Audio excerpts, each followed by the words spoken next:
Next topic लिखिएगा बेटा, parallel grouping. Parallel grouping होती क्या है, पहले इसको जानते हैं। इन पैरेलल कॉम्बिनेशन हम सभी जानते हैं कि पोटेंशियल डिफरेंस की जो वैल्यू होती है वो सेम होती है और करंट की वैल्यू जो है वो डिफरेंट होती है इन डिफरेंट रेजिस्टेंसेस, ठीक है, जो कनेक्ट होते हैं पैरेलल कॉम्बिनेशन में। ठीक है, तो डायग्राम देखते हैं। यहां पर हम जो है कंसीडर करके चलते हैं टू आपकी जो है सेल्स है जिनका ईएमएफ आपका जो है यहां पर E1 और दूसरी सेल का ईएमएफ E2 लिया गया है। Internal resistance R1 and second cell का जो इंटरनल रेजिस्टेंस है वो R2 स्मॉल R2 कंसीडर किया है। ये दोनों ही सेल्स आपके जो है पैरेलल कॉम्बिनेशन में कनेक्ट है। ठीक है, तब हम सभी जानते हैं कि फॉर्मूला जो होगा यहां पर आप सब देख सकते हैं कि करंट जो है यहां भी सेल से जो है बाहर आ रही है। जब करंट सेल से बाहर आती है, ठीक है, when the current is drawn from the cell then we apply the formula V equal to E minus I are.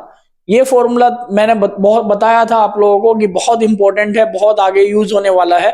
तो आप देख सकते हैं इस फॉर्मूले की इंपॉर्टेंस।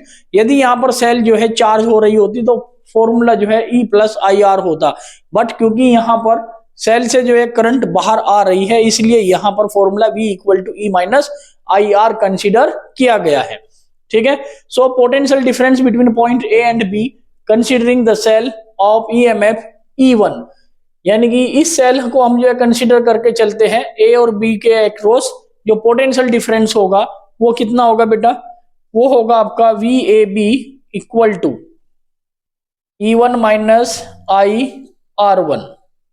अब यहां पर हम क्या देखते हैं कि जो करंट है वो डिफरेंट है। करंट क्या है बेटा, डिफरेंट है। तब यहां से I1 की वैल्यू हम निकालेंगे तो ये हो जाएगा आपका I1 R1, इसको इधर ले आओ और ये आपका हो गया E1 माइनस VAB और यहां से करंट की जो वैल्यू होगी I1 की वो आ जाएगी बेटा E1 माइनस VAB अपॉन में R1। इसको इक्वेशन फर्स्ट कह दीजिएगा, इसको क्या कह देना है, इक्वेशन फर्स्ट कह देना है। ठीक है, क्लियर हो गया, यहां तक सभी को समझ आ गया होगा। हमने जो है I1 की वैल्यू फाइंड आउट की है।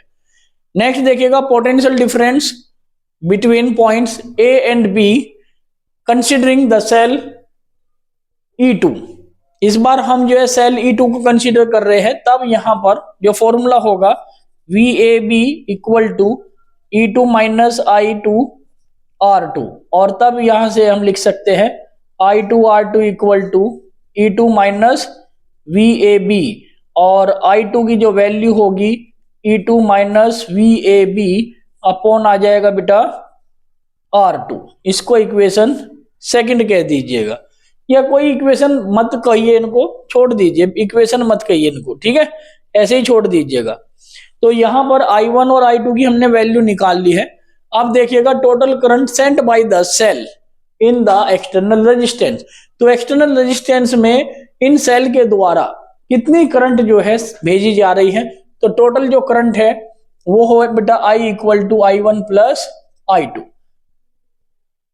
अरे total current I1 plus I2 तो होगी ना जो एक्सटर्नल रेजिस्टेंस में जाएगी, समझ में आ गई बात। तब देखिएगा यहां पर I1 की वैल्यू ये रही और I2 की वैल्यू ये रही, दोनों वैल्यू यहां पर रखिएगा। तब यहां पर I1 की वैल्यू है E1 minus VAB upon R1 और plus E2 minus VAB upon R2। ये फॉर्मूला आ जाएगा यहां से। अब इसको सिंप्लीफाई कीजिएगा, I इक्वल टू ये आपका E1 upon R1 plus E2 upon R2 minus VAB common लोगे तो 1 अपॉन R1 और ये आपका प्लस हो जाएगा 1 अपॉन R2।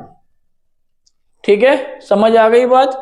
अब यहां से I इक्वल टू ये आपका E1 R2 और ये आपका हो जाएगा प्लस E2 R1 अपॉन में R1 R2, हमने एलसीएम ले लिया बेटा यहाँ पर, और ये VAB यहां भी एलसीएम लोगे तो R2 plus R1 upon R1 R2 ये आ जाएगा।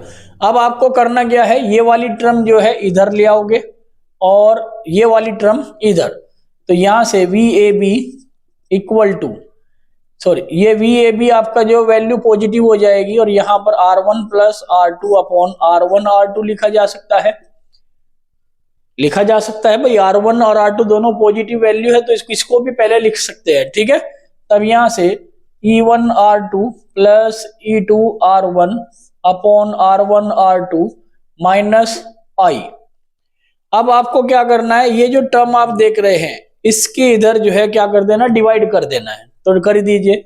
VAB equal to E1 R2 plus E2 R1 upon R1 R2 multiply करोगे R1 R2, ये नीचे वाली टर्म ऊपर जाएगी और ऊपर वाली टर्म नीचे आएगी, R1 प्लस R2, ठीक है, और माइनस I, और ये हो जाएगा बेटा यहां पर R1 R2 upon R1 plus R2, ठीक है, ये टर्म यहां पर आ जाएगी। अब आप जो है यहां पर ये देखिएगा R1 R2 से R1 R2 जो है क्या हो जाएगा, कैंसिल हो जाएगा। जब ये कैंसिल हो जाएगा तो यहां पर जो वैल्यू आपकी आएगी वो वैल्यू हम लिख सकते हैं, यहां पर जो VAB की वैल्यू बचेगी वो E1 R2 plus E2 R1 upon R1 plus R2 और minus I R1 R2 upon R1 plus R2, ये आपकी वैल्यू यहां पर आ जाएगी, ठीक है। ये बात आपको समझ आ गई होगी बेटा, इसमें ज्यादा कुछ खास था नहीं, ठीक है। तो इसको जो है यहां पर ये जो है डायग्राम है आपका, इसको थोड़ा देख लीजिएगा।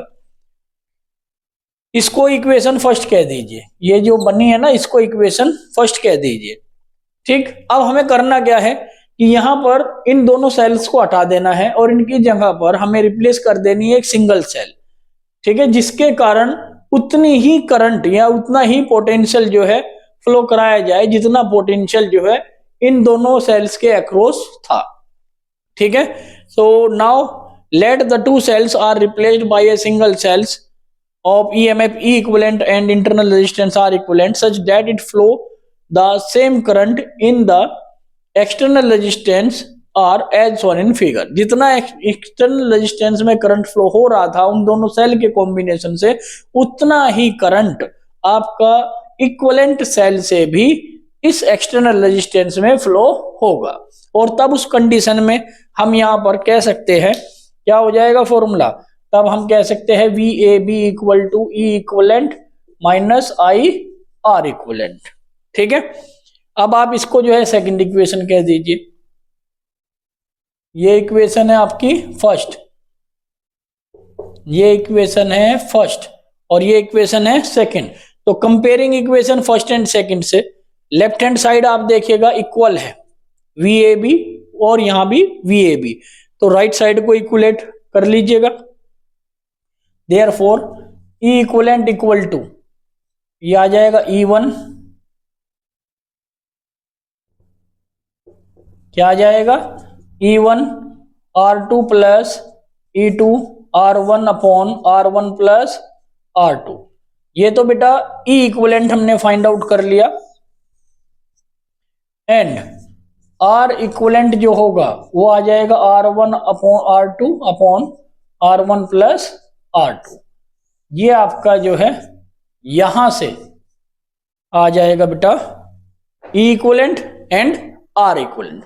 इसी को हम पैरेलल कॉम्बिनेशन कहते हैं। और ये जो टॉपिक आपने अभी समझा है इसको लिख लीजिएगा, मोस्ट मोस्ट मोस्ट इंपोर्टेंट। ये वो टॉपिक है जो बोर्ड एग्जाम में सबसे ज्यादा पूछा जाता है EMF सेल से, ठीक है, नोट कीजिएगा सभी।